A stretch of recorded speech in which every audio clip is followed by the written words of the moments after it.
Algunas escenas de este programa han sido representadas.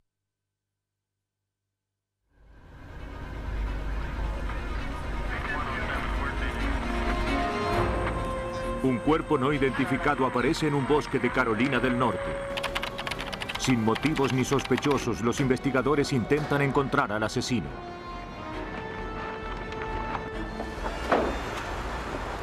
En California, un ama de casa es detenida.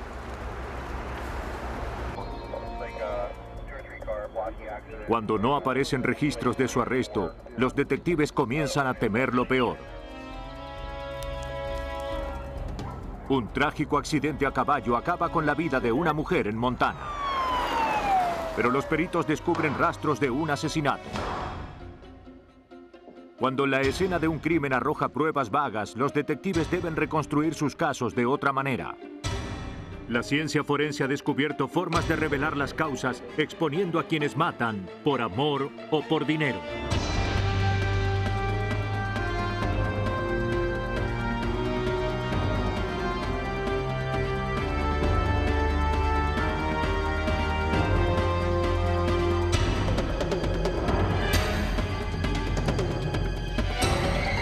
Los nuevos detectives.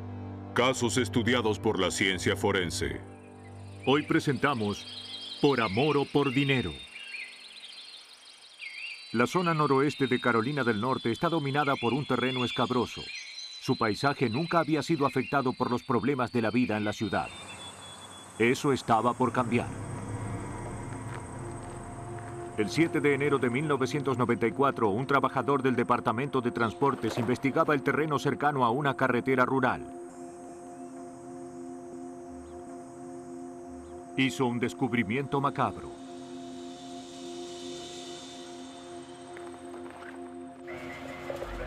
Los investigadores del Departamento de Policía de Watauga fueron llamados a la escena. Escondido entre la maleza encontraron un cuerpo. Aunque el frío clima había ayudado a conservar el cuerpo, los investigadores determinaron que hacía tiempo que se encontraba allí. La víctima, un hombre de unos 30 o 40 años, tenía orificios de bala en la sien izquierda y a la derecha del cuello. El cuerpo estaba completamente desnudo, excepto por un reloj y un anillo en su mano izquierda. Pero además de las joyas, no había demasiada evidencia que identificara a la víctima ni la relacionara con el asesino. Los investigadores rastrillaron la zona que rodeaba el cuerpo en busca de alguna prueba. A unos pocos metros del cuerpo encontraron un trozo de cinta aisladora negra. La cinta fue recogida y enviada al laboratorio forense para ser analizada. La oficial Paula Townsend trabajó en el caso. Esperando identificar a John Doe, ingresó la poca información que tenía en la base de datos de la policía. Sabíamos que no había personas importantes desaparecidas, así que debíamos esforzarnos para localizar a una persona desaparecida de otra área y determinar su identidad. No tuvieron que esperar mucho. ¿Paula Townsend? Esa misma tarde, los detectives recibieron una llamada de la policía de Salisbury. Un hombre de ese pueblo había desaparecido hacía varias semanas. Encajaba con la descripción del cadáver encontrado junto al camino. Su nombre era Victor Gunnarsson. La policía de Salisbury accedió a enviarles el informe del caso. Una autopsia reveló que las 2 balas de la cabeza habían acabado con la vida de la víctima. Un análisis de su estómago reveló la presencia de patatas sin digerir, comidas entre las 5 horas en que fue asesinado. Es para ti. Gracias. Townsend estudió el informe de Gunnarsson en busca de pistas que pudieran identificarlo como la víctima. No había nada conclusivo. Pero si Gunnarsson era la víctima, Townsend descubrió que tenía un pasado sensacional. Gunnarsson era de nacionalidad sueca. Había llegado a los Estados Unidos en busca de asilo político porque había sido acusado criminalmente de haber asesinado al primer ministro Olof Palme en Suecia hace algunos años. Gunnarsson había sido el principal sospechoso del asesinato, pero fue liberado cuando ningún testigo pudo identificarlo como el asesino. Los investigadores de Watauga tenían un problema similar. Para confirmar que el cuerpo era el suyo, los investigadores solicitaron sus huellas dactilares que estaban en los archivos de la Interpol. Una semana después que el cuerpo fue encontrado, las huellas llegaron a Carolina del Norte. Eran las mismas. Ahora la policía debía determinar por qué alguien quería matar a Víctor Gunnarsson. Su infame pasado no podía ser ignorado. Cuando supimos lo que le había pasado en Suecia, no sabíamos si estaba relacionado o no. Debíamos considerar la posibilidad de que había motivos políticos en su asesinato. El asesinato del pequeño pueblo tenía grandes implicancias internacionales. Pero cuando los investigadores indagaron sobre sus últimos días, descubrieron que tenía otros problemas cercanos a su casa. En enero, al oír el caso en las noticias, una mujer llamada Kay Waden se presentó para formular una declaración.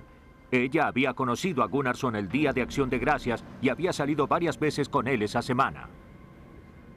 Hace 2 meses. Pero luego de su última cita, el 3 de diciembre, no había vuelto a saber de él. Su amigo está muerto. Esa noche él la había llevado a cenar. Waden confirmó que Gunnarsson había comido patatas. Basándose en los resultados de la autopsia, los investigadores supieron que había sido su última cena. Luego de cenar, Waden lo invitó a su casa. Pero no estaban solos. El exnovio de Waden, L.C. Underwood, y una amiga llamada Shelly Thompson pasaron por la casa alrededor de las 11 de la noche. No se trataba de una visita amistosa. Kay Waden le describió su tormentosa relación de 2 años con Underwood a la policía. Aunque habían terminado, él se negaba a dejarla salir de su vida. La teoría de que Gunnarsson era el objetivo de un asesinato político perdía credibilidad. Los obsesivos celos de L.C. Underwood lo convirtieron en el principal sospechoso del asesinato del sueco, pero no sería un caso fácil de seguir. Además de ser un sospechoso, también era policía. Acusar a un oficial de policía es muy complicado. Si las sospechas de los investigadores sobre Underwood eran erróneas, destruirían la vida profesional y personal de un colega. Pero si eran correctas, estarían peleando cuesta arriba contra alguien que sabía cómo ocultar las pruebas. Para armar su caso, los investigadores debían mantenerse alejados de Underwood. En lugar de confrontarlo directamente, los detectives comenzaron a indagar a las personas cercanas a él. Shelly Thompson había estado en el auto cuando el sospechoso pasó junto a la casa de Waden. Underwood le había dicho que le hacía un favor a un amigo cuando pasó con el auto y anotó el número de la matrícula de Gunnarsson. No sé qué casa. Thompson dijo que cuando volvieron a su casa, ella llamó a la policía y le pidió a un colega información sobre la matrícula. Si lo llega a contactar... Los investigadores confirmaron que el nombre y la dirección de Gunnarsson se le habían dado a Underwood esa misma noche. ¿Tiene tiempo para hacerlo ahora? Sí. La información era suficiente para que la policía consiguiera una orden de allanamiento para la casa de Underwood.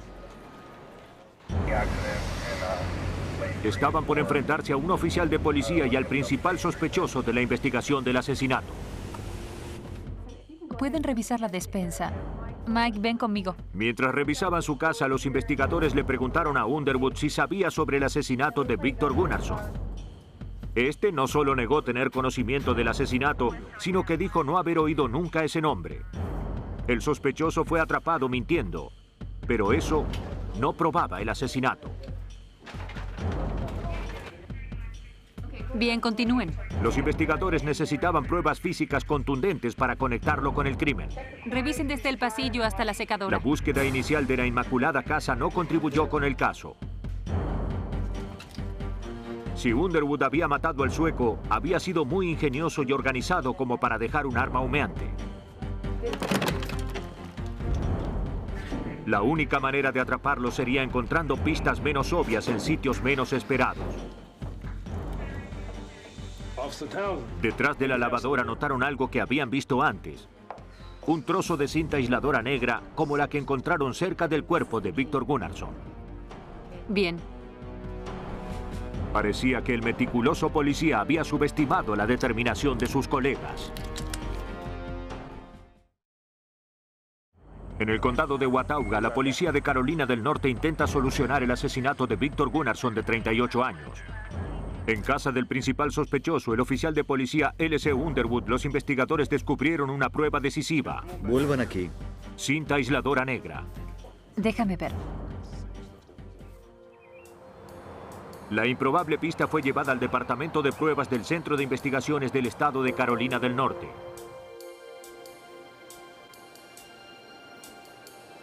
Los técnicos compararon la muestra con la cinta hallada en la escena del crimen. El especialista en pruebas, Troy Hamlin, estudió y comparó las características de ambas muestras. Se compararon las dimensiones físicas. También se comparó el ancho, el grosor y la composición, características inorgánicas y orgánicas. Ambas muestras coincidían en todo esto, por lo tanto, las dos pruebas debían pertenecer al mismo rollo de cinta. Fue un descubrimiento clave, pero el caso contra Underwood no podía basarse solo en la prueba de la cinta. Mira allí. Los detectives necesitaban una prueba física que lo involucrara al sospechoso directamente con la víctima. Busquen cualquier pista de lo que haya pasado. De acuerdo. Obtuvieron una orden para registrar su auto. Sí, aquí. Pero como su casa, el vehículo estaba impecablemente limpio. Hasta el maletero estaba limpio. Aún así, los investigadores se negaron a darse por vencidos. El revestimiento del maletero fue retirado y enviado al laboratorio para ser analizado.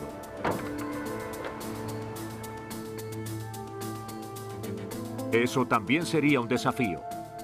El revestimiento acababa de ser lavado y aspirado, eliminando una gran cantidad de pruebas en el proceso. Utilizando cinta adhesiva, el perito Troy Hamlin examinó cada centímetro cuadrado del revestimiento en busca de cualquier pista microscópica que hubiera sobrevivido a la limpieza. No descubrió nada. El veterano oficial de policía parecía que se saldría con la suya. Pero luego Hamlin descubrió una prueba minúscula que podría tener un valor enorme. Extrajo la raíz de un cabello apenas visible al ojo humano. Investigando más cuidadosamente esa zona del revestimiento, pudo extraer otros 17 cabellos. Los cabellos de la víctima y los encontrados en el revestimiento fueron colocados sobre un portaobjetos y analizados con un microscopio de comparación. El análisis microscópico mostró que los cabellos eran iguales. Los detectives finalmente tenían la pista que necesitaban.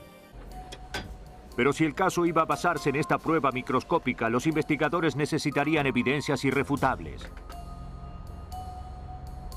Los examinadores determinaron que el cabello contenía el material suficiente para un análisis de ADN. Las pruebas confirmaron que la secuencia de ADN del cabello encontrado en el maletero del vehículo del sospechoso era la misma que la extraída de la sangre de la víctima. ¡Policía! ¡Policía! ¡Levante las manos! Underwood estaba vinculado a la víctima. Las manos detrás de la espalda. Se consiguió una orden de arresto. ¡Vamos! El juego de Underwood del gato y el ratón había terminado. La policía especula que el 3 de diciembre, al haber visto a su exnovia con otro hombre, Underwood fue cegado por los celos. Durante la noche fue al apartamento de Gunnarsson y secuestró a su rival. Con su víctima amarrada dentro del maletero, Underwood condujo más de una hora hasta llegar al destino final de Gunnarsson. Le disparó a Gunnarsson 2 veces en la cabeza y luego comenzó a ocultar su crimen.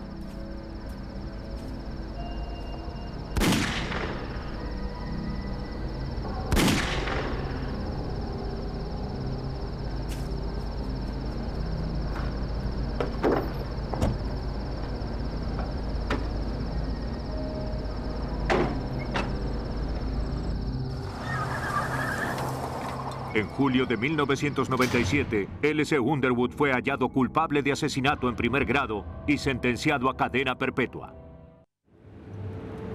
A 1 hora del norte de Los Ángeles, la autopista de la costa del Pacífico llega hasta Ventura, una ciudad de playas hermosas, un próspero puerto y una comunidad muy unida.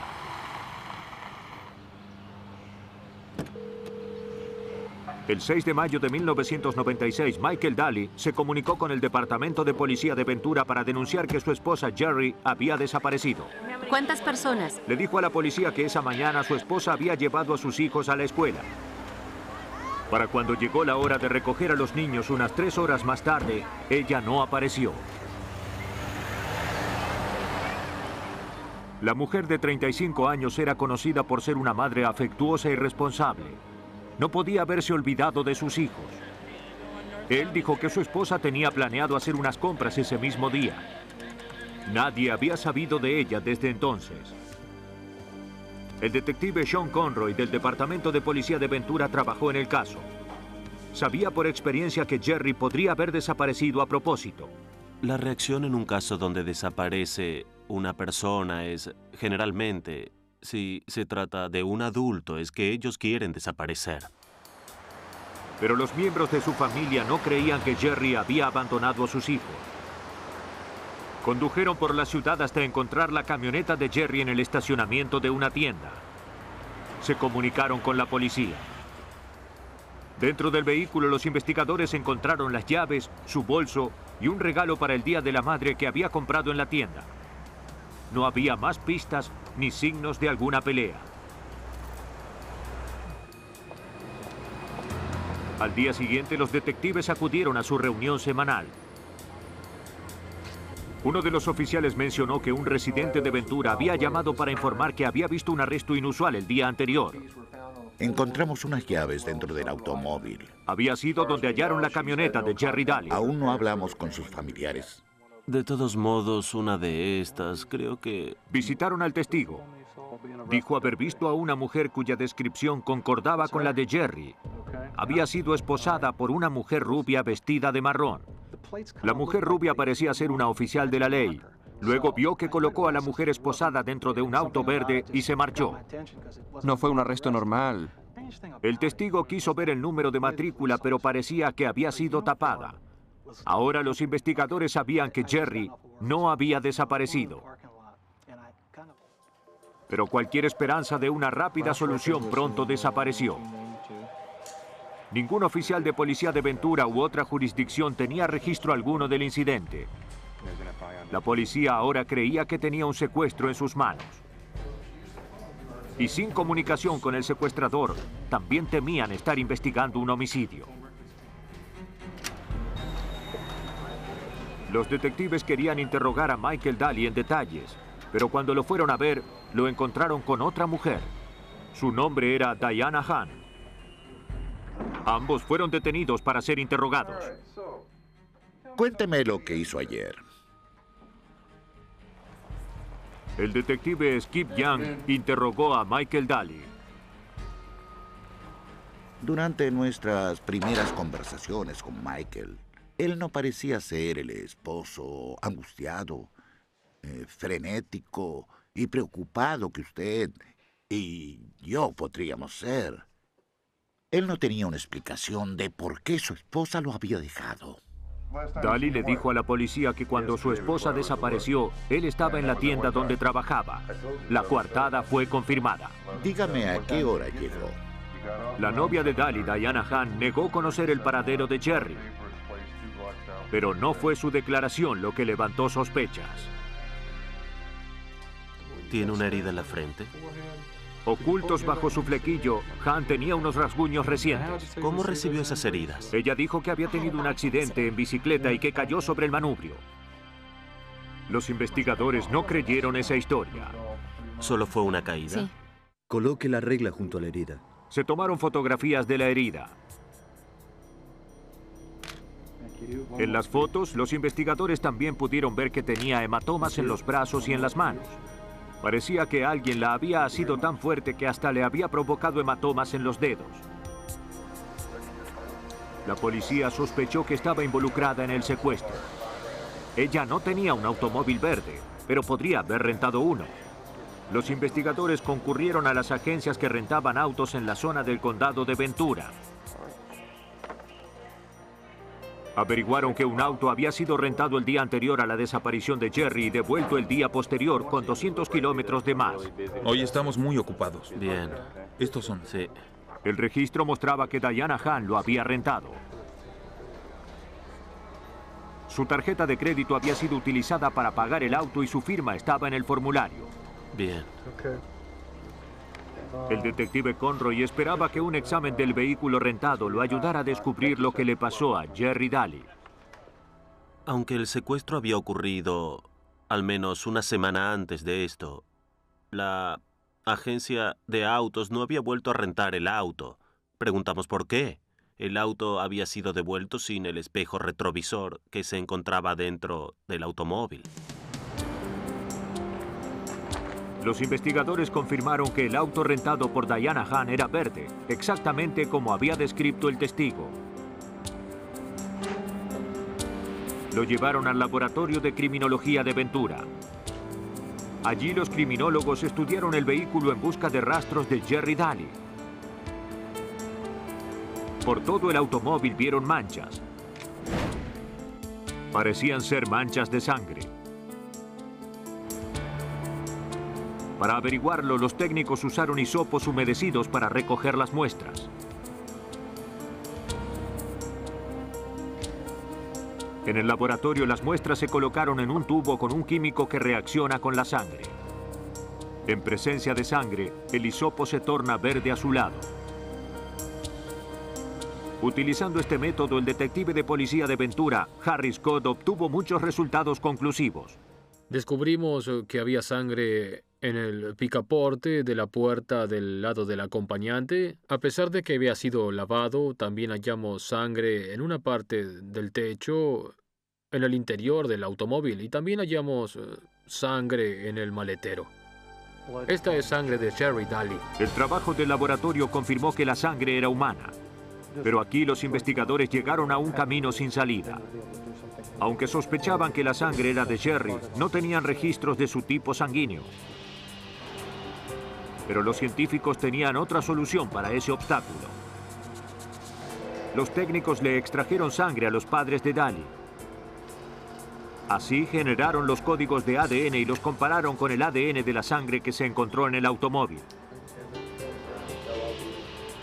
Los resultados eran inconfundibles. La sangre hallada en el auto provenía de un hijo biológico de los padres de Jerry Daly. Pero no fue un descubrimiento alentador. La presencia de sangre en el vehículo confirmó el peor de los temores. No era probable que encontraran viva a Jerry. Ahora Diana Hahn era la principal sospechosa. Pero como no tenían un cuerpo, no podían probar que se había cometido un asesinato. La policía no era la única que buscaba respuestas. Aquí es donde la comunidad y los amigos de Sherry trabajaron cada semana por la mañana. Se reunían en la tienda de donde había sido secuestrada y partían en grupos de rastreo. El 1 de junio, casi un mes después del secuestro, los rastreadores percibieron el hedor de la descomposición en un lugar remoto en las afueras de Ventura.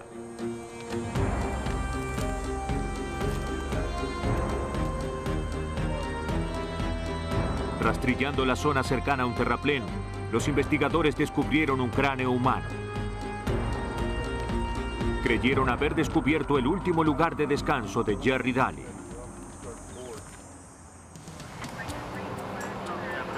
La policía de Ventura, California, continuó buscando a Jerry Daly, una joven esposa y madre de 2 hijos que había desaparecido súbitamente. Un mes después que su esposo la reportara como desaparecida, los investigadores creyeron que finalmente la habían encontrado. El grupo de búsqueda rastrilló la escena. En la zona donde se encontró el cráneo y restos óseos, también se encontraron algunas pertenencias.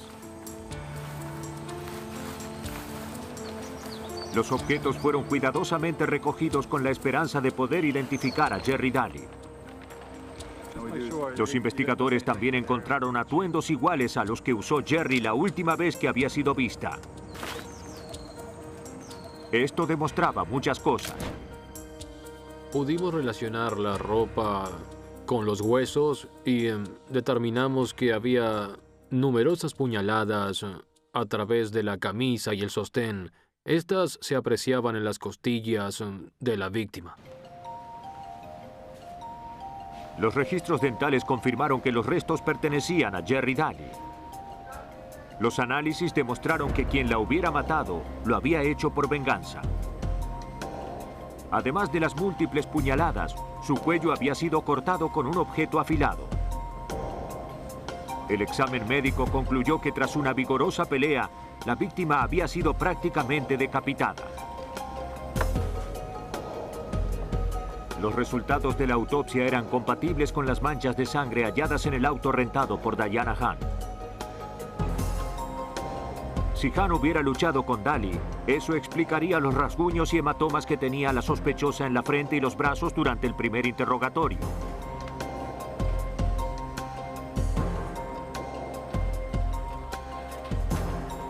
Los detectives creyeron que Diana Hahn había matado a Jerry Daly, pero no creían que hubiera planeado sola el asesinato. Aquí están los registros de llamadas.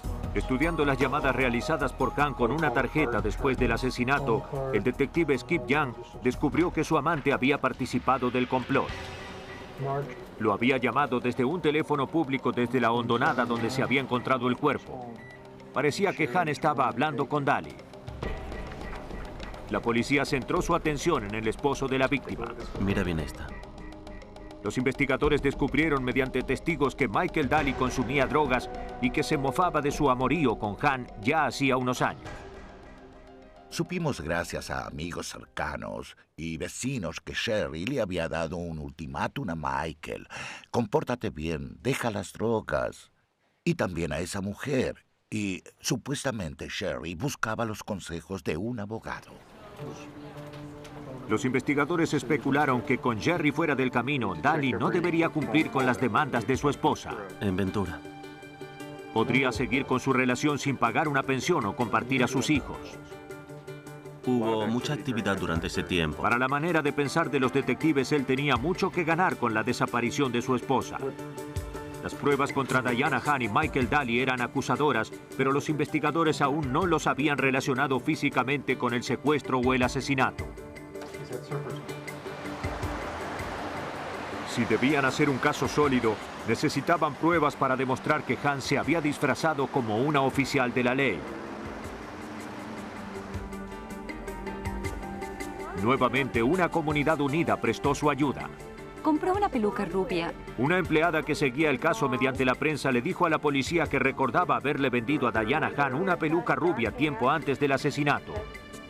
La empleada también dijo haber visto una fotografía de un hombre y dos niños dentro del bolso de Hahn. Supuso que la foto era de la familia de Hahn. La policía le mostró a la empleada una foto de Michael Daly y de sus dos hijos. Era la misma fotografía que la empleada había visto en el bolso de Hahn. ¿Cabello oscuro? Los investigadores supieron que Diana Hahn no podía tener hijos. Así es, ¿sí? Comenzaron a sospechar que Michael Daly la había manipulado con promesas de un nuevo y brillante futuro. De nada. Estaré en contacto.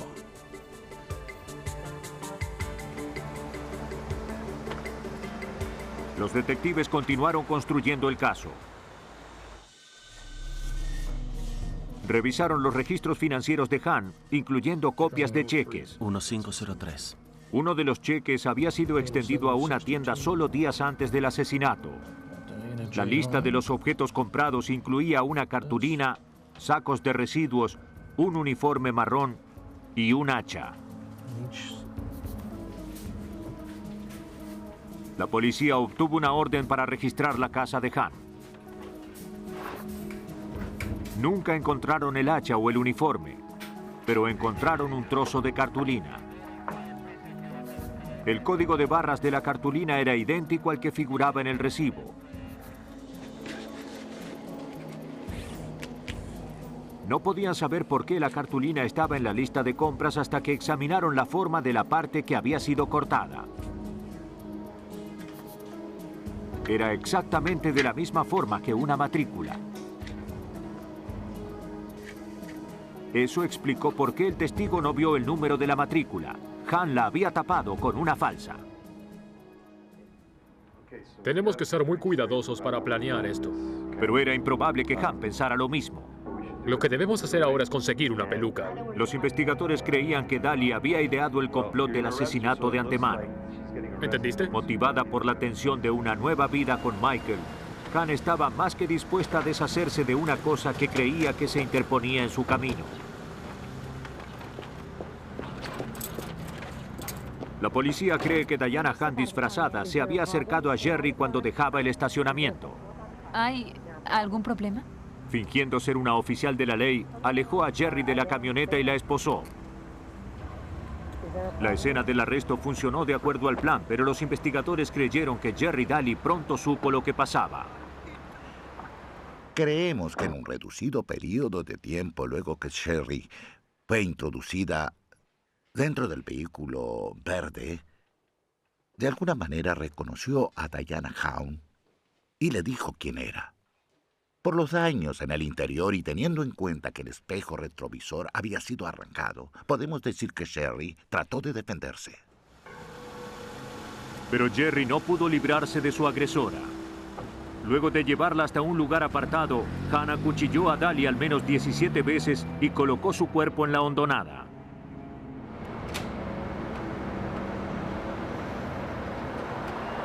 Diana Han fue arrestada por el asesinato de Jerry Daly el 1 de agosto de 1996. Desde su celda implicó renuentemente a Michael Daly como el cerebro del complot. Daly fue arrestado en el mes de noviembre. Aunque la investigación por el asesinato concluyó, Ventura siempre será perseguida por el trágico final de la joven ama de casa. Diana Han fue hallada culpable de asesinato en primer grado y secuestro. Fue sentenciada a cadena perpetua sin libertad condicional. Juzgado 6 meses después, Michael Daly también fue hallado culpable del asesinato de su esposa. También fue sentenciado a cadena perpetua. En el corazón de las montañas rocosas al oeste de Montana, el condado Mineral es conocido por su vida campestre. Pero un estilo de vida sencillo no es inmune a un accidente mortal. Buenos días. El 28 de noviembre de 1995, la esposa de Chris Hansen, Nanette, fue al establo para alimentar a unos caballos. ¡Despierta! Y nunca regresó a su casa. Hansen encontró a su esposa de 34 años yaciendo en el lodo. Estaba fría y pálida.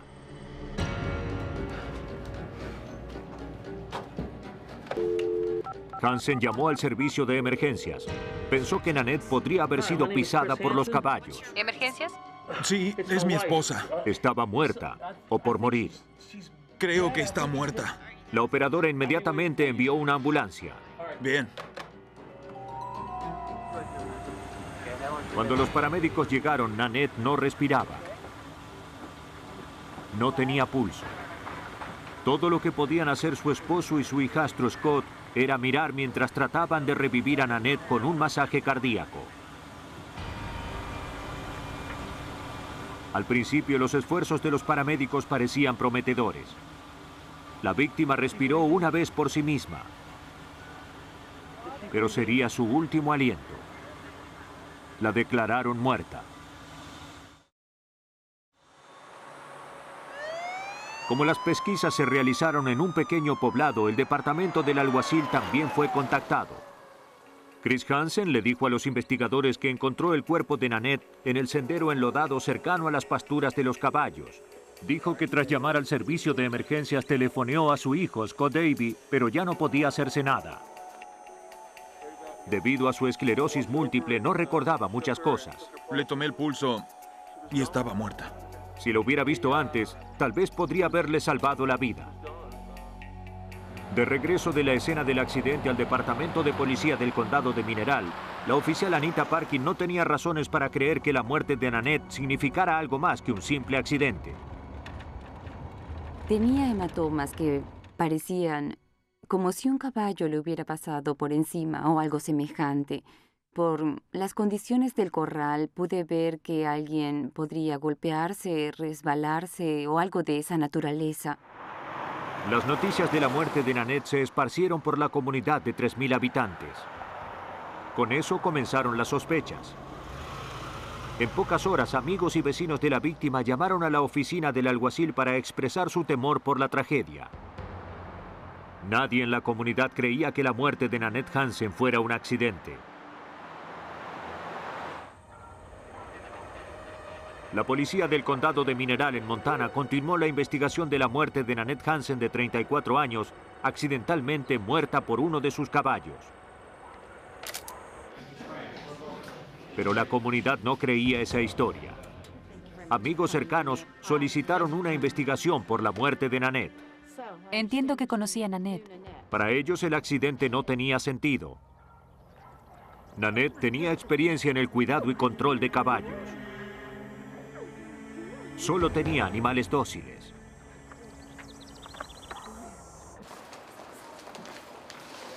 La oficina del fiscal del condado de Mineral recibía llamadas de los mismos amigos escépticos. Hasta ahora no había razones para las sospechas del pueblo. El fiscal Sean Donovan lo consultó con el departamento de policía. Decidieron que la única manera de disipar los rumores era hacerle una autopsia al cuerpo.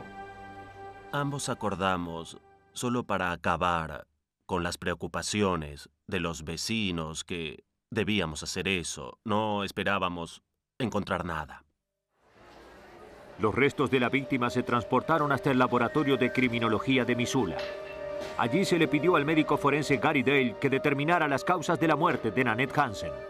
Generalmente, en los accidentes fatales de caballos, las víctimas sufren fracturas de cráneo y fracturas cervicales cuando se ha producido una caída del caballo.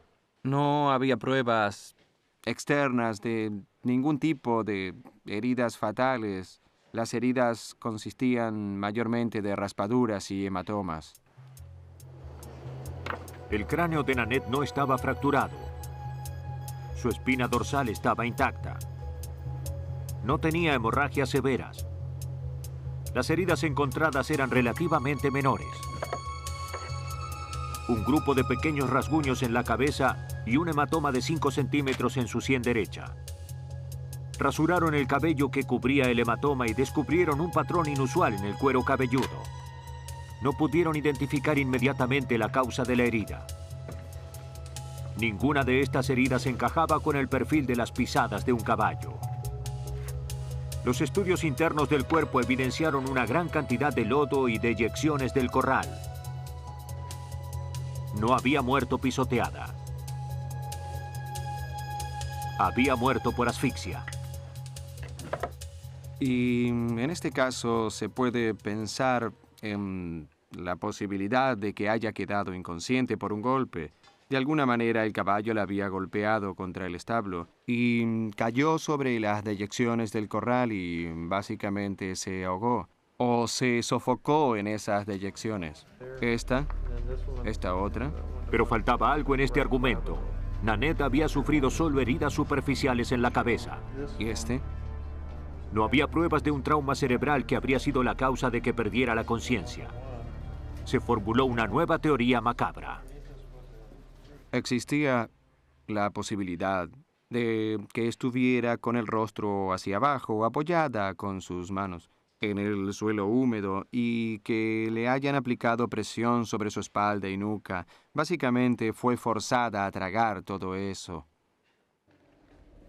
Lo que inicialmente parecía un accidente ahora se llamaba homicidio. Con un caso abierto por homicidio, el esposo de la víctima, Chris Hansen, fue llamado para interrogarlo. Esperaban que pudiera decirles quién querría que su esposa muriera. Aunque la muerte de Nanette Hansen se basó en un accidente, una autopsia hizo que los investigadores de Montana abrieran un caso por homicidio.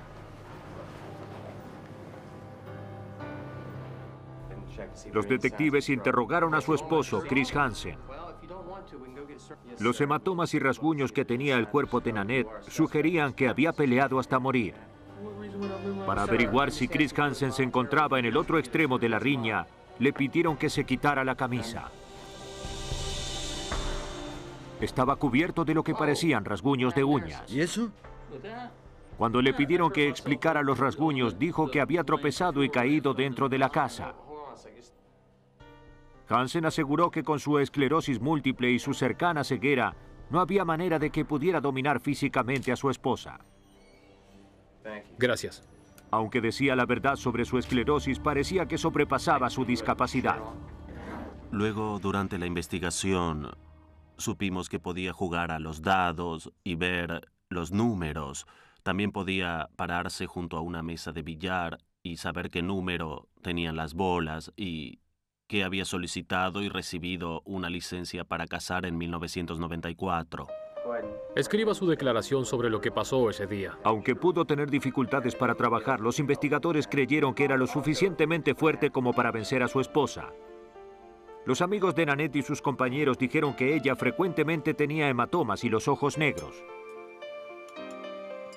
Las cosas habían salido mal, descubrieron los investigadores, desde que el hijo de Chris, Scott Davey, había llegado al pueblo. El joven de 31 años no había visto a su padre desde que era un niño pequeño. Un año antes de la muerte de Nanette, él había llegado de visita y decidió quedarse. Rentó una casa remolque a unos minutos del lugar y comenzó a construir una cabaña en su propiedad. Para padre e hijo, era una reunión bendita. Los investigadores comenzaron a indagar en el pasado de Abby. ¿Dijo otras cosas sobre ella además de eso? Una compañera de trabajo le dijo a los investigadores que Abby era muy abierto en cuanto a su odio hacia Nanette. Decía que podría aparentar una muerte accidental clavando una herradura en una tabla y golpearla con ella. Dijo que haría lo que fuera por quitarle las manos de la propiedad de su padre y de su herencia. Parecía que Abby lo había logrado. Revisando los informes, los detectives supieron que semanas antes de la muerte de Nanette, Abby había incitado a su padre para que se separara financieramente de Nanette. Hansen accedió. Canceló sus tarjetas de crédito y abrió una cuenta bancaria solo a su nombre. No era suficiente información para realizar un arresto, pero le dio al departamento del alguacil una orden para revisar la propiedad de Abby. Bien. Buscaron objetos que concordaran con los misteriosos rasguños y hematomas del cuero cabelludo de la víctima. En su remolque encontraron un par de botas. El patrón de la suela parecía familiar.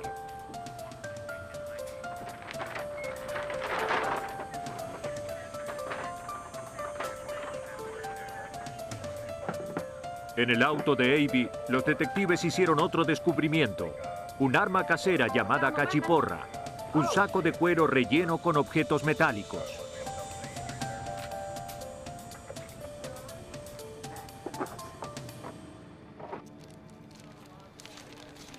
Los objetos fueron llevados al laboratorio del estado de Montana. La simple creencia que padre e hijo habían matado a Nanette no era suficiente para probar un asesinato. A menos que alguien pudiera establecer un vínculo irrefutable entre esta prueba y sus heridas, los dos nunca serían acusados. La mejor esperanza de los investigadores ahora estaba en las manos de la médica forense, Debbie Hewitt. Es como armar un rompecabezas, donde se toma una pieza del rompecabezas y se toma otra pieza del rompecabezas y se ve si encajan en el espacio apropiado. Y cuando se encuentra la pieza final del rompecabezas, se sabe que se ha completado todo el dibujo. Hewitt comenzó los análisis con las botas. Presionó la suela sobre una almohadilla entintada y luego hizo numerosas impresiones sobre un papel blanco.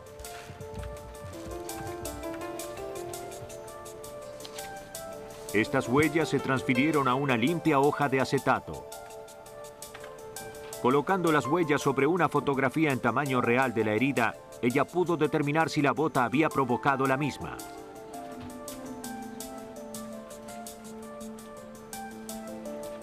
El patrón de la suela de la bota de Abby coincidía con la herida en la cabeza de Nanette.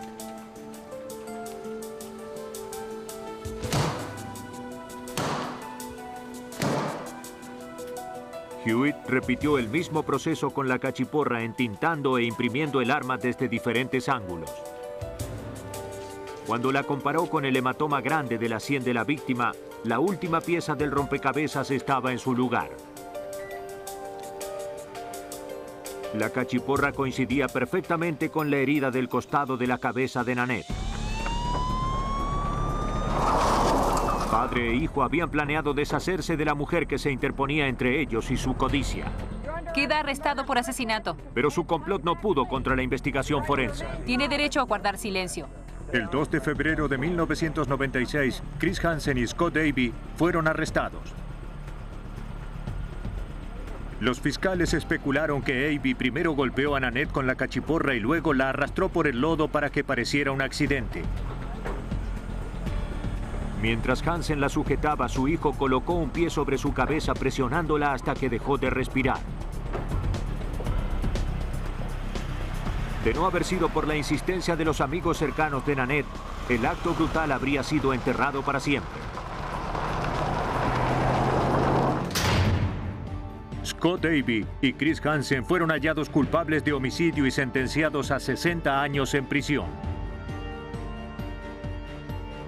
Cuando un asesino se oculta astutamente, los investigadores deben encontrar nuevas maneras de ver a través del engaño.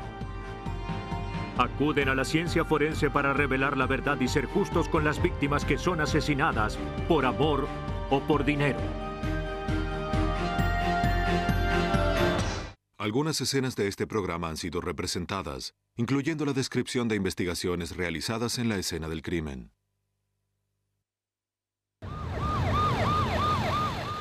En Virginia, un aviso clasificado atrae a un asesino a la casa de su víctima.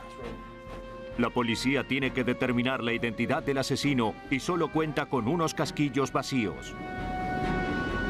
Un romance vía internet resulta mortífero y las autoridades de Texas no tienen forma de identificar al sospechoso. Recurren a especialistas en computación para rastrear a un asesino por el ciberespacio. En California, 2 mujeres son asesinadas el Día de la Madre en un garage de la ciudad. Los detectives dependen de las víctimas para hallar al asesino. Tienen al hombre equivocado. A menudo las personas asesinadas son víctimas de alguien que conocen y en el que incluso confían. Pero los forenses pueden descubrir la verdad y desenmascarar al criminal que tiene intenciones asesinas.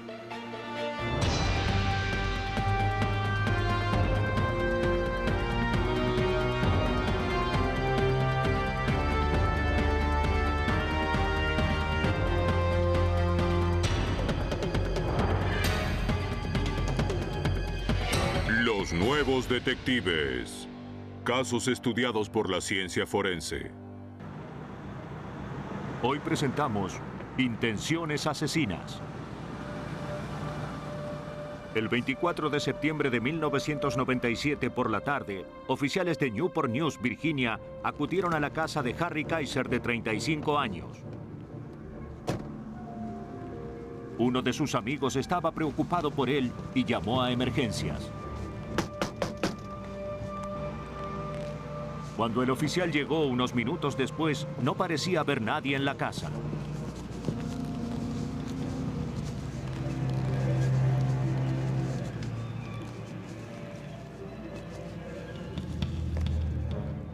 Pero cuando rodeó la vivienda, vio que un hombre yacía inmóvil en el suelo. Estaba sujeto a una silla. El oficial no sabía si el agresor aún estaba dentro, de modo que ingresó a la casa con cuidado. Cuando comprobó que no había nadie, acudió en auxilio de la víctima. El hombre, Harry Kaiser, estaba amordazado y atado con cinta aisladora. Le habían disparado en la cabeza, pero aún tenía pulso. 21-24, envíen un médico. Hay un hombre con una herida de bala en la cabeza. Los paramédicos acudieron al lugar. Harry Kaiser se encontraba grave. ¿Qué tienes ahí? Vamos. Después de retirar la cinta, el equipo examinó a la víctima. Los oficiales retiraron una pistola calibre 22 de la mano de Kaiser. El arma parecía atascada. Trasladaron a Kaiser al hospital. Poco después de llegar, sin embargo, entraba en coma. Detectives y técnicos forenses comenzaron con la investigación. No había señales de que alguien hubiera entrado a la casa por la fuerza, pero había notorios rastros de una pelea violenta e indicios de que había culminado en un enfrentamiento armado.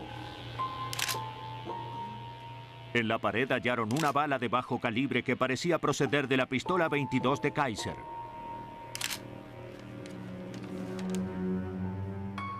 También encontraron varios casquillos de 9 milímetros cerca de donde estaba la víctima. En el suelo, los técnicos hallaron un arete. Y había otra posible pista. Descubrieron el título de propiedad del Porsche de Kaiser que aún estaba estacionado en el frente. Recogieron todo y lo enviaron al laboratorio de investigación. Noté que tenía una luz alta en la parte trasera. Los detectives empezaron a interrogar a los vecinos de Kaiser. Solo uno tenía información útil. Subió a un vehículo. Unas horas antes, un hombre que vivía en la acera de enfrente vio que una persona alta y morena corría hacia un vehículo que estaba estacionado frente a la casa de Kaiser y luego se iba a toda prisa. Pero el testigo no llevaba sus anteojos en ese momento y no pudo hacer una descripción del hombre que vio. Yo no lo pude ver bien. El detective Richard Gaddis solo pudo encontrar una pista. El testigo advirtió que el vehículo al que subió esa persona tenía una tercera luz en la parte trasera que era muy alta. Eso fue lo que pudo ver sin anteojos. Se fue calle abajo. ¿Cuál es su relación? Con la esperanza de hallar más información útil, los investigadores interrogaron a la mujer cuyo llamado a emergencias había llevado a la policía a casa de Kaiser la noche anterior. La mujer explicó que Kaiser quería vender su Porsche por medio de un anuncio en el periódico. Él le dijo que un posible comprador, un hombre afroamericano joven y alto, lo había llamado insistentemente a su teléfono celular y que había ido a la casa sin anunciarse varias veces. Su amiga declaró que poco antes del crimen, Kaiser la había llamado y le había dicho que el comprador había vuelto a la casa. Aguarde, por favor. Tras una breve visita, el hombre se fue. Le dijo que iba a un comercio y volvería pronto. Esto me produce miedo. Pero Kaiser intuía que algo andaba mal. Sí, ahora. Tomó su pistola calibre 22. Se comunicó con su amiga y le pidió que volviera a llamarlo en media hora. Ella lo llamó, pero nadie contestó. Muy bien, entiendo. A los efectos de buscar más pistas, los detectives dieron a conocer detalles del incidente y de la investigación a las estaciones de policía de la zona. Poco después, recibieron un dato de la policía del condado de York, Virginia. Pocos meses antes de que agredieran a Harry Kaiser, un hombre del condado de York que vendía un auto de lujo, tuvo un enfrentamiento con un comprador amenazador.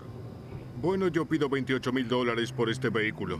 Un hombre afroamericano joven y alto acusó al vendedor de discriminarlo y no querer venderle el auto. El vendedor sintió tanto temor que de inmediato informó a la policía sobre el incidente. ¡Tendré este auto! El sospechoso conducía un Geo Tracker, un vehículo con una tercera luz trasera elevada, como el que se vio salir de la casa de Kaiser la noche en que le dispararon. La policía estaba segura de que el mismo hombre era el responsable de ambos incidentes. Los investigadores sabían que tenían que hallar la manera de identificar al sospechoso antes de que hubiera otra víctima.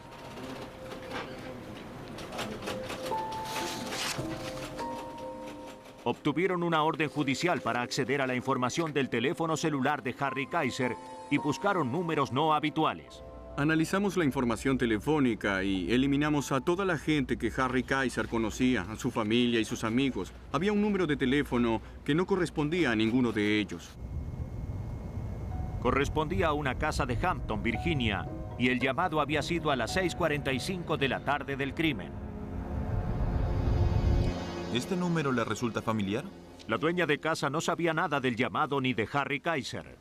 Seguramente usted no llamó, compró alguna propiedad, un auto, una casa o algo así.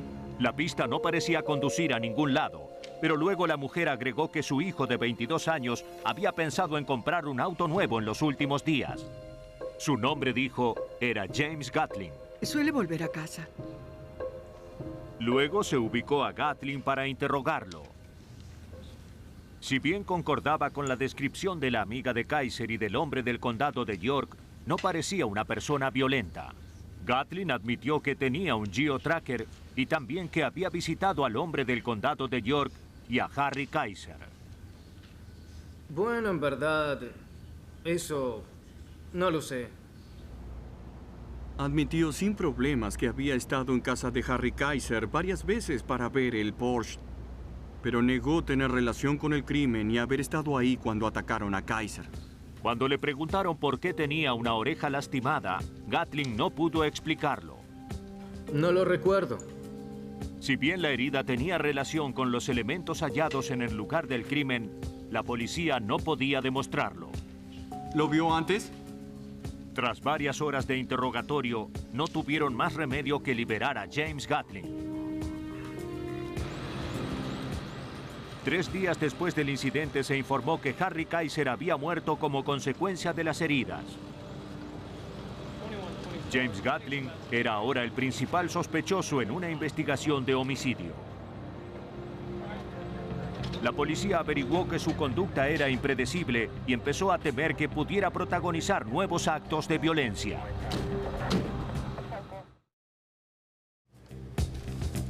La policía de Newport News, Virginia, cerraba el cerco en torno del sospechoso del asesinato de Harry Kaiser, un mecánico de autos de 35 años. Si bien James Gatling admitía haber estado en la casa de la víctima la noche del crimen, los investigadores no contaban con pruebas que pudieran vincularlo de forma fehaciente al homicidio. Los investigadores buscaron la manera de relacionar a Gatling con el asesinato. Enviaron los casquillos de 9 milímetros que hallaron en el lugar del crimen al forense John Ward de la Comisión Estatal de Virginia de Ciencia Forense ubicada en Norfolk. Empezamos a trabajar en el caso cuando recibí un llamado del detective Gaddis. Me informó sobre un asesinato y que habían hallado unos casquillos en el lugar del crimen. Tenían un sospechoso, pero no hallaban el arma. Luego de fotografiar minuciosamente las pruebas con una cámara digital, Ward ingresó las imágenes en una base de datos nacional llamada DragFire. Esta base de datos informa a los forenses si las balas halladas en el lugar de un asesinato pertenecen a un arma que ya se haya usado en otro crimen. Cuando se dispara una bala, las imperfecciones del cañón del arma dejan su marca en el casquillo. Al examinar esas marcas al microscopio, las mismas son tan únicas como una huella digital.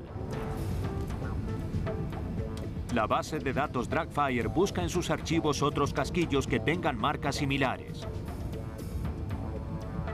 Cuando Ward encuentra un posible símil, superpone las imágenes para corroborar si las marcas son idénticas. Ward descubrió que el arma que se usó para matar a Harry Kaiser se había utilizado en otro crimen hacía menos de un año. Por las estrías que hay en la parte superior. Ahora la policía tenía que descubrir a quién pertenecía el arma. G-A-T-L-I-N-G. Los investigadores pidieron el expediente del caso y descubrieron que el propietario del arma era James Gatling, de 22 años. 9 meses antes, Gatling había sido el sospechoso en un incidente con armas de fuego en un restaurante. Pero las pruebas de balística de aquel momento determinaron que el disparo no procedía del arma de Gatling. Si bien se lo descartó como sospechoso de ese incidente, el registro del arma permaneció en la base de datos DragFire. Para los investigadores era un gran paso adelante. Gatlin no solo había admitido que conocía a la víctima, sino que ahora estaba relacionado con el arma homicida.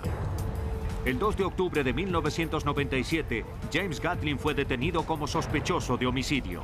¡Dé vuelta el vehículo! Trasladaron su automóvil a la sede policial para examinarlo en detalle. ¡Salga del vehículo! La policía obtuvo una orden para registrar la casa de Gatlin, pero el arma de 9 milímetros no apareció. Sin ella, los investigadores no tenían pruebas concluyentes para relacionar al sospechoso con el crimen. La policía examinó el vehículo de Gatlin en busca de algo que pudiera vincularlo al asesinato de Kaiser. Si bien no hallaron el arma, descubrieron algo que esperaban fuera de utilidad. Un rollo de cinta aisladora negra, similar a la cinta que se había usado para sujetar a Harry Kaiser a la silla. En el laboratorio, los técnicos examinaron cada trozo de cinta procedente del lugar del crimen y compararon los extremos con el de la cinta aisladora negra hallada en el auto de Gatlin. Los bordes de ambos se encajaban perfectamente.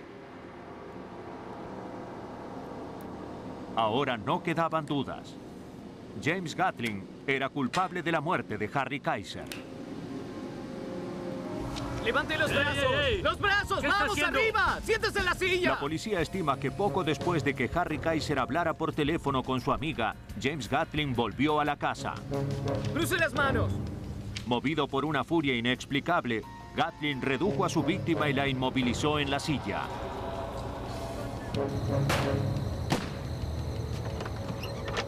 Tras efectuar un disparo, el arma de Kaiser se atascó. Gatlin abrió fuego contra el mecánico de 35 años y se fue del lugar.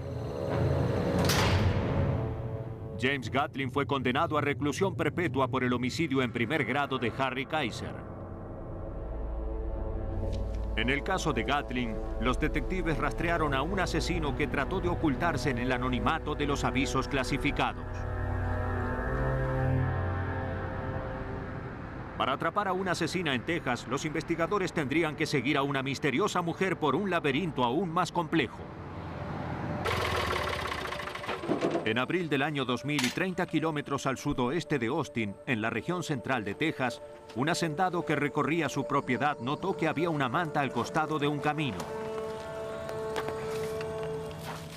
Cuando la levantó, descubrió los restos de un cadáver en descomposición. Personal de la sede policial del condado de Hays y oficiales de la Policía Montada de Texas acudieron de inmediato al lugar. Tras aislar la zona, el equipo empezó a buscar pistas. Pero en el lugar donde se halló el cuerpo, no había muchas pruebas. Las últimas lluvias habían borrado todo rastro que pudiera haber dejado el asesino. No pudieron hallar nada que tuviera valor forense, aparte de la víctima y la manta que lo cubría. Los investigadores calcularon que el cuerpo había estado ahí unas 2 semanas. La prolongada exposición al sol de Texas había provocado un avanzado estado de descomposición en el cuerpo. Diferentes ángulos. Según el capitán Sam Williams de la policía del condado de Hays, identificar a la víctima sería una tarea difícil. Debido al avanzado estado de descomposición, no era posible obtener huellas digitales, de modo que aquí no íbamos a obtener ninguna información. La cabeza está muy descompuesta. En la autopsia, el forense determinó que la víctima había muerto como consecuencia del impacto de una bala calibre 22 en la cabeza, disparada seguramente con un rifle. Pero no había forma de determinar la edad de la víctima, ni tampoco qué aspecto había tenido en vida. A los efectos de que contribuyera a la identificación, los investigadores recurrieron al Dr. Dave Glassman, profesor de antropología forense de la Universidad del Sudoeste de Texas. Al medir la distancia entre las cejas y las dimensiones de los ojos y la nariz, el Dr. Glassman determinó que el cráneo era el de un hombre caucásico. Para establecer la edad examinó las suturas, las zonas donde los huesos de la cabeza se conectan entre sí, que se van cerrando con el tiempo. Una de ellas, la sutura basilar, llamada así por su ubicación en la base del cráneo, se cierra en la mayor parte de las personas entre los 19 y los 24 años de edad. Como la sutura basilar se había cerrado, determiné que el individuo tenía más de 19 o 20 años, pero las suturas internas estaban en el comienzo del periodo de cierre, lo que indica que el individuo debía tener entre 19, 20 o 30 años de edad. Con los análisis del Dr. Glassman, los detectives podían reducir la búsqueda de personas desaparecidas a hombres jóvenes blancos. Y si bien varios expedientes correspondían a estos datos, solo había un caso de desaparición en las semanas inmediatamente anteriores al descubrimiento de la víctima. Los archivos indicaban que Kerry Cuyaba, estudiante de 20 años de la Universidad A&M de Texas, había desaparecido 2 semanas antes. Sus padres y su compañero de habitación habían informado a la policía universitaria de la desaparición. Solo los dientes de la víctima podían contribuir a una identificación, de modo que los detectives se comunicaron con el dentista de la familia Cuyaba. Consultaron al dentista por teléfono y este describió con gran minuciosidad cada uno de los dientes de la boca de su paciente, lo cual en el ámbito forense es tan útil como una huella digital. La búsqueda de un estudiante universitario desaparecido coincidía ahora con una investigación de homicidio. Pero como no tenían nada que los orientara hacia un sospechoso, los investigadores tenían ante sí un largo camino para poder dilucidar este caso. De acuerdo. Las autoridades de Texas habían identificado los restos humanos hallados en una hacienda rural. Pertenecían a un estudiante de la Universidad A&M de Texas, Kerry Cuyaba, de 20 años. Los investigadores buscaban a un sospechoso, por lo que interrogaron al compañero de habitación de Cuyaba, que había informado sobre su desaparición. Tomó su bolso y luego se fue. Dijo a los detectives que poco antes de desaparecer, Cuyaba había hecho planes para visitar a una mujer de San Antonio, a la que había conocido 3 meses antes por internet. No te digo que es grandiosa. ¿Quieres ver una fotografía? Aunque no habían hablado personalmente, Cuyaba parecía enamorado de las fotografías que le enviaba la joven que se llamaba Kelly McCauley. Es bella, ¿verdad? El detective Will Scott del Departamento de Policía Universitaria estudió en detalle el romance cibernético. El día que Kerry salió de la universidad era el día en que debía encontrarse por primera vez con Kelly en San Antonio. La razón por la que no habían hablado antes era, según sus compañeros y amigos, que Kelly tenía la mandíbula fracturada porque un exnovio la había golpeado. Debido a eso estaba imposibilitada de hablar por teléfono, pero igual pudo comunicarse durante 3 meses mediante su computadora. Su compañero de habitación dijo que Kerry salió en su automóvil rumbo a San Antonio. Debía volver al terminar el fin de semana, pero nunca lo hizo. Muy bien. Bien. A pesar de ello, durante los días siguientes recibió mensajes de Cuyaba por correo electrónico. Le decía que estaba muy bien con Kelly y que se quedaría con ella un tiempo más. Los investigadores querían interrogar a Kelly McCauley, tal vez la última persona que había visto a Kerry Cuyaba con vida. Pero la joven rubia resultó ser un verdadero misterio. Bien, veamos. No sé si será posible. Los investigadores no pudieron hallar ningún dato sobre ella en San Antonio ni en ningún otro lugar del estado. Y ubicarla en Internet mediante su apodo resultó ser más difícil que lo previsto. Cuando se tiene una dirección de correo electrónico es más fácil, pero cuando hay que empezar a navegar por Internet todo se vuelve muy anónimo. Hay muchos niveles diferentes que recorrer y todo se hace cada vez más anónimo. Mientras los detectives del condado de Hayes seguían buscando a la esquiva Kelly McCauley, la policía de la Universidad A&M de Texas descubrió una pista. Bien. Encontraron el auto de Kerry Cuyaba en un aeropuerto cerca de la universidad. El registro de estacionamiento indicaba que lo habían dejado ahí el 10 de abril, unos días después de que saliera rumbo a San Antonio a encontrarse con Kelly. Los detectives examinaron cada centímetro cuadrado del automóvil en busca de alguna pista sobre el asesino de Kerry. En la parte de atrás hallaron sangre humana seca. Los análisis indicaron que procedía del cuerpo del estudiante asesinado.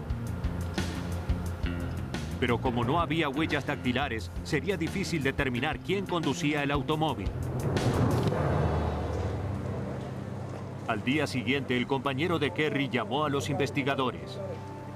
Estaba sentado a su mesa. No lo sé. Había recordado algo que ahora le parecía muy importante.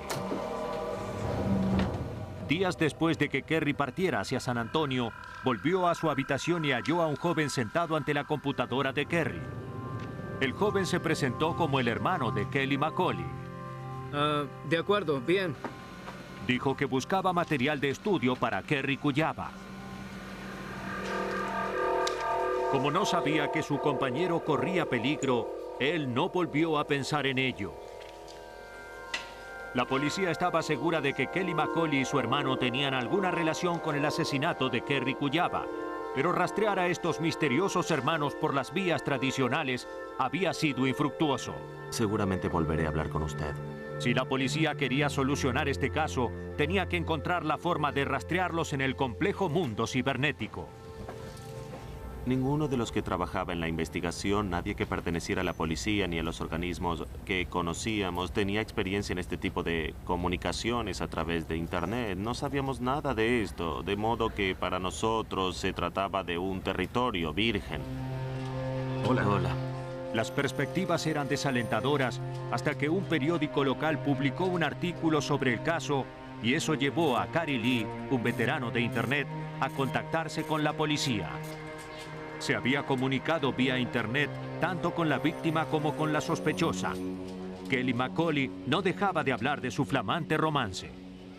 Ella nos contaba que él estaba en su casa, en su departamento, lo que fuera, que estaba estudiando en la cocina, o que miraba televisión en el sofá, o que ella y Kerry irían al cine esa noche. Y nos contaba detalles que no nos interesaban. Pero eso era todo lo que ella quería decir y se prolongó durante muchos días. Se prolongó, comprobaron los investigadores, hasta días después de la muerte de Kerry. La policía estaba descubriendo muchas cosas de Kelly McCauley, excepto dónde hallarlos a ella y a su hermano. Lee ofreció su ayuda. Entregó un disco que contenía un número de teléfono que Kelly McCauley le había dado una vez. Los investigadores rastrearon el número y llegaron a una mujer de San Antonio. Esta les dijo que allí no vivía ninguna Kelly McCauley. Solamente vivía ella con su hijo, Kenny Lockwood, de 31 años de edad. No tiene muchos amigos. En ese momento estaba en el hospital. Media hora tarde. Sí. Sí, así es. La salud de Kenny le impedía trabajar y este tenía dos amores en la vida, dijo su madre: las computadoras y la Universidad A&M de Texas. Cuando la universidad lo rechazó el año anterior, Lockwood empezó a pasar al menos 12 horas diarias en la página web de la universidad. Los investigadores pidieron una orden judicial y registraron la casa. Vieron una mancha roja en la alfombra bajo el sofá. Los análisis indicaron que se trataba de sangre humana. Los investigadores registraron el dormitorio de Kenny. Vean lo que hallé. Oculta en el armario hallaron un arma del tipo de la que se había usado para matar a Kerry Kujawa. Lo más concluyente, sin embargo, fue una fotografía que encontraron en la mesa de Kenny Lockwood. Tomen eso. Era la mujer que estaban buscando. Una fotografía de la persona que conocían con el nombre de Kelly McCauley y la habían cortado de una revista. Los investigadores concluían ahora que Kelly McCauley era solo una ficción. La chica de los sueños de Kujawa era solo un señuelo. Bien. Los investigadores confiscaron la computadora de Lockwood, así como también disquetes y distintos documentos. La única forma de demostrar que había engañado a Kerry era examinar su computadora y la de Kerry y recuperar las conversaciones que habían mantenido por internet la inexistente Kelly y un Kerry Kuyaba inocente.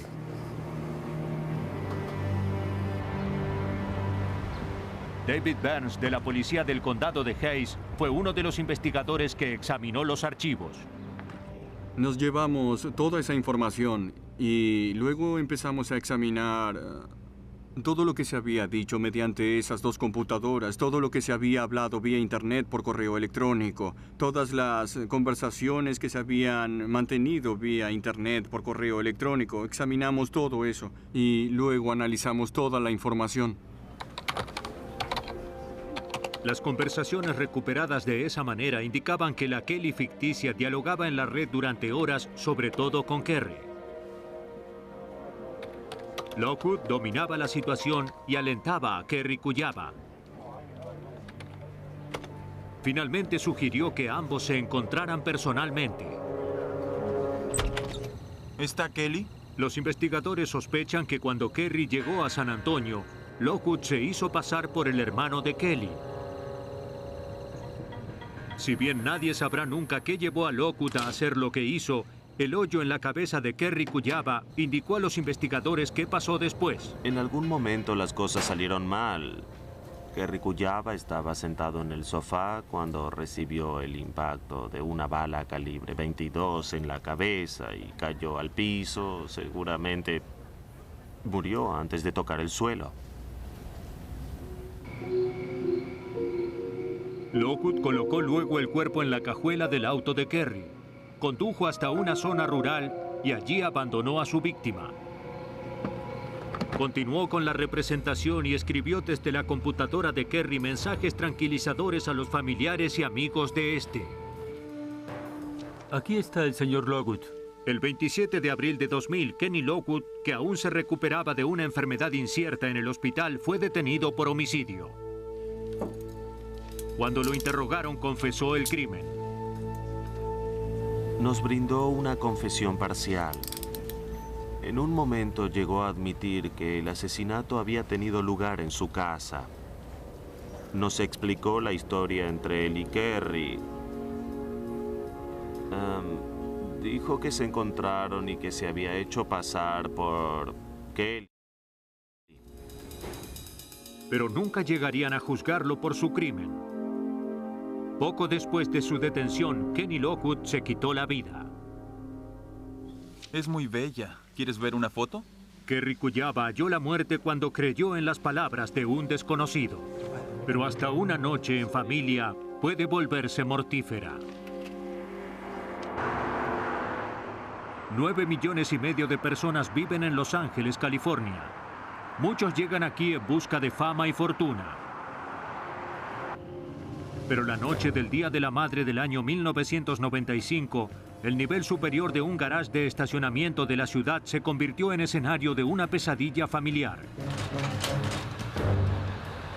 A las 11 de la noche, paramédicos y oficiales del Departamento de Policía del Condado de Los Ángeles acudieron al garage. Paul Carassi, de 30 años, y su hijo de 2 años habían sobrevivido al ataque de agresores desconocidos. No así la madre de Paul, Doris Carassi, de 61 años, y su exnovia, Sonia Salinas, de 29 años.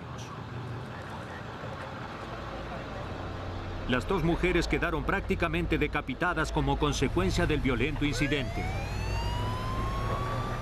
Se trasladó a Paul Carassi al hospital con una herida grave en la mano, tras lo cual la policía empezó a examinar el lugar. Los artículos personales que se hallaron cerca de las víctimas sugerían que el ataque había sido repentino, sin previo aviso. La policía examinó y tomó muestras de decenas de manchas de sangre. Mientras los investigadores seguían buscando elementos que les permitieran reconstruir lo que había pasado, llegó otro llamado de urgencia. Había tenido lugar un incidente similar a unos 7 kilómetros. Mientras los oficiales del condado de Los Ángeles continuaban examinando el escenario de un brutal doble asesinato, les informaron que había tenido lugar otro incidente a unos kilómetros de allí. A un costado de la carretera, la policía encontró a Donna Lee, de 44 años. Apenas consciente, dijo que alguien había tratado de robarle y llevarse su auto cuando ella se había apartado del camino. La habían apuñalado en el abdomen y tenía una fuerte hemorragia. A pesar de la gravedad de la herida, logró resistirse a su agresor. Donna fue trasladada al hospital. La policía empezó a examinar el lugar en busca de pistas que permitieran identificar al agresor. A unos metros de donde hallaron a Donna Lee, encontraron varias cosas pertenecientes a las víctimas del incidente del garage. Recuperaron el documento de identidad de Sonia Salinas, documentos de Paul Carassi y una bolsa manchada de sangre de su madre. Cerca de ahí, los oficiales hallaron otra pista. Un cuchillo manchado de sangre, posiblemente el mismo que se usó en ambos casos.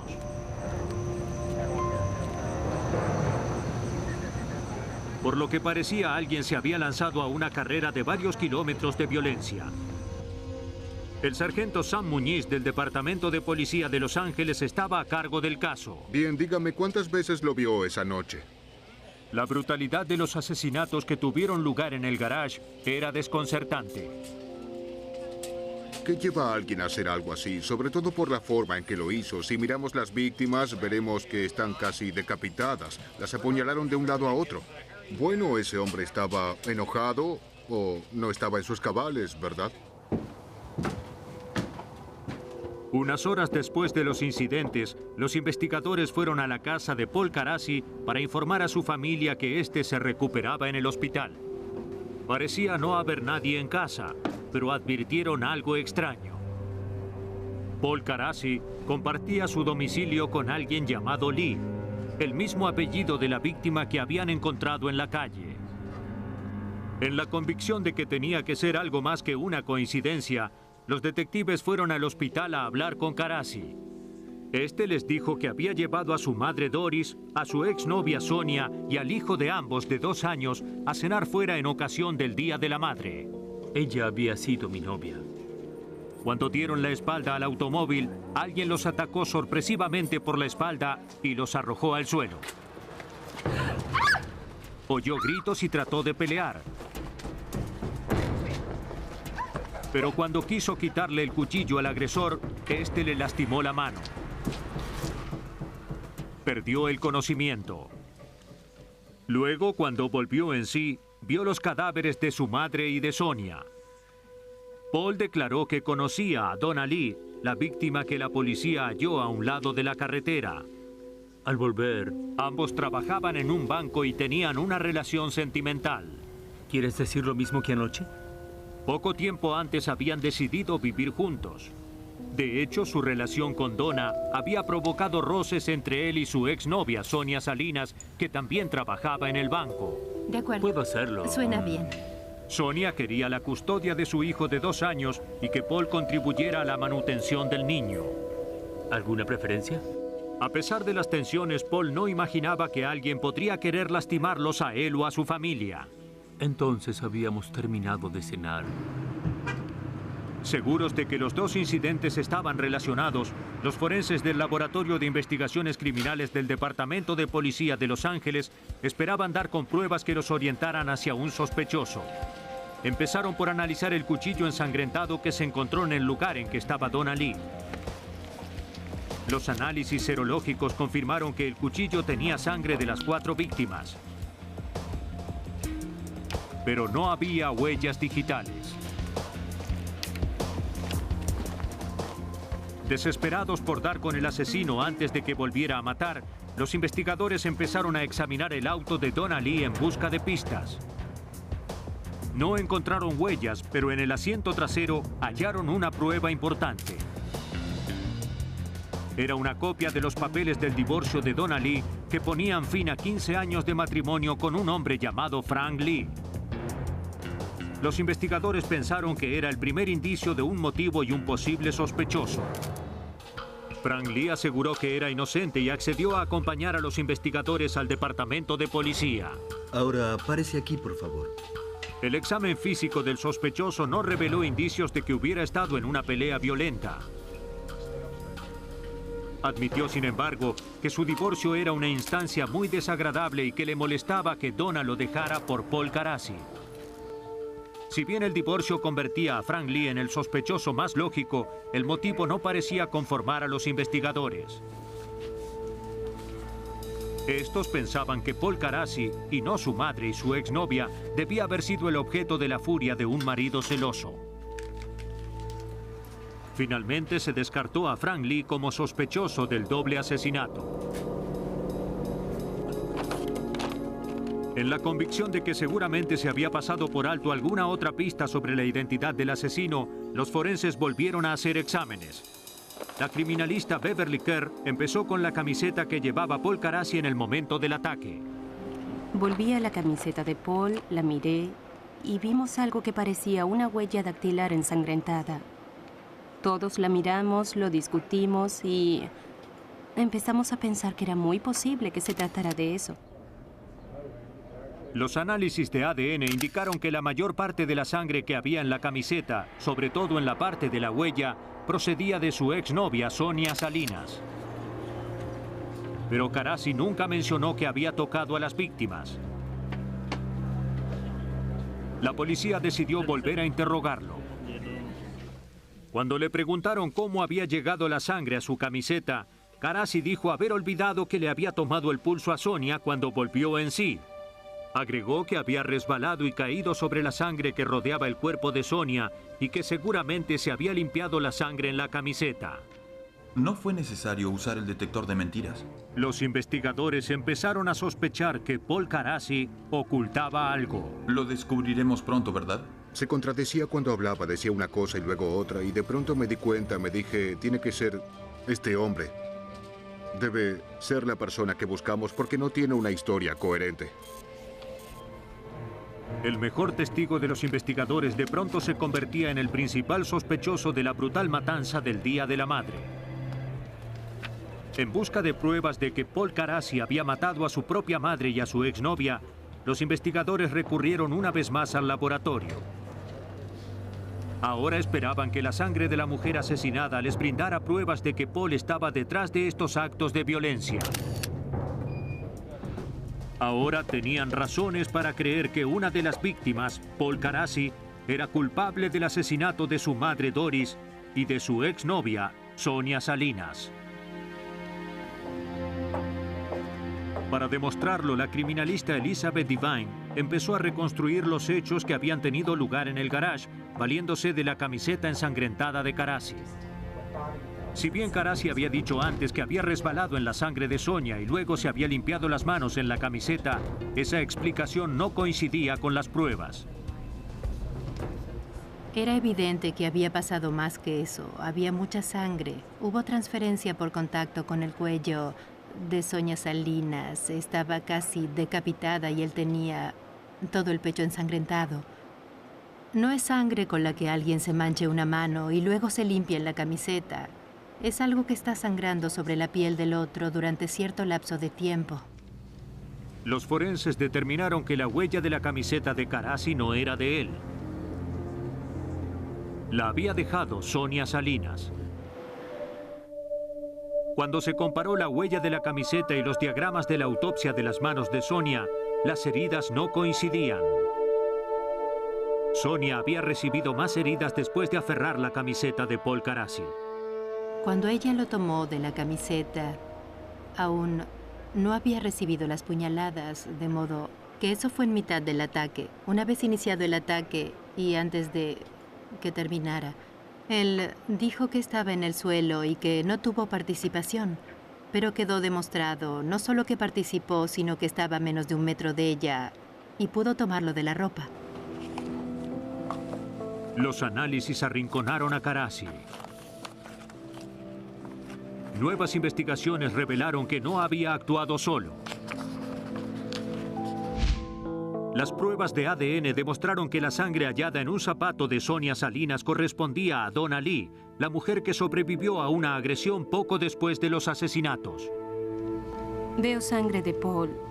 Eso significaba que Lee había recibido la herida en el abdomen dentro del garage y no a un lado de la carretera como ella había dicho antes. La camiseta estaba aquí.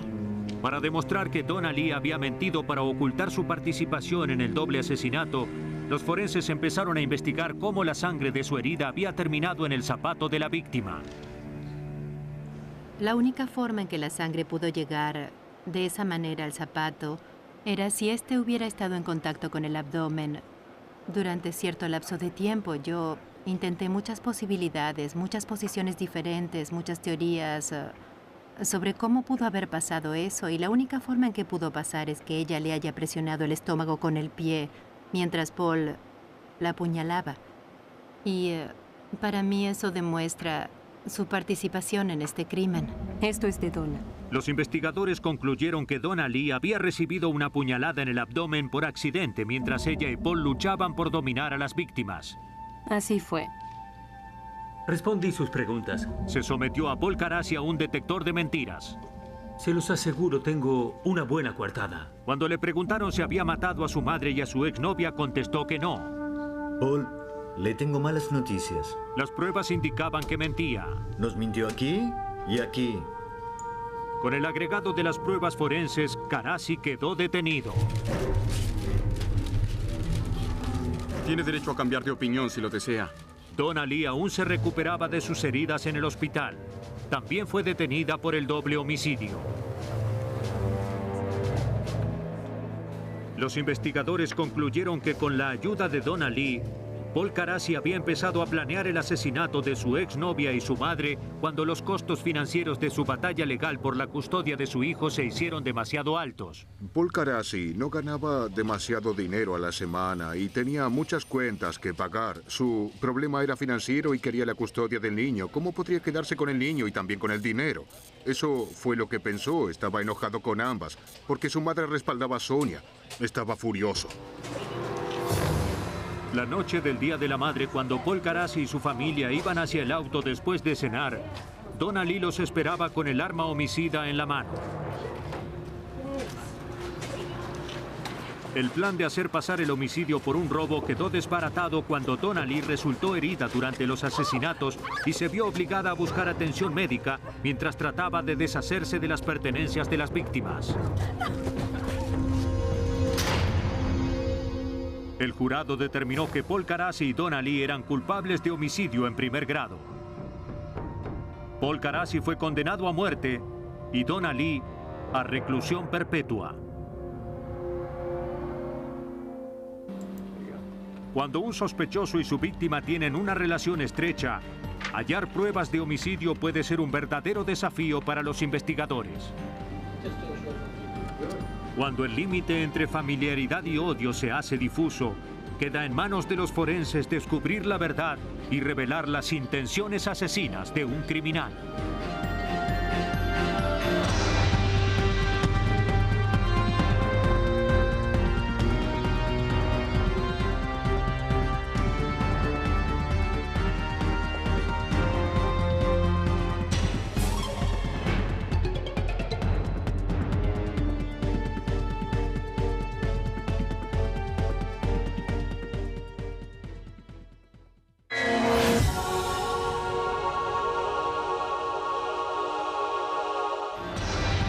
Versión en español, Palmera Record.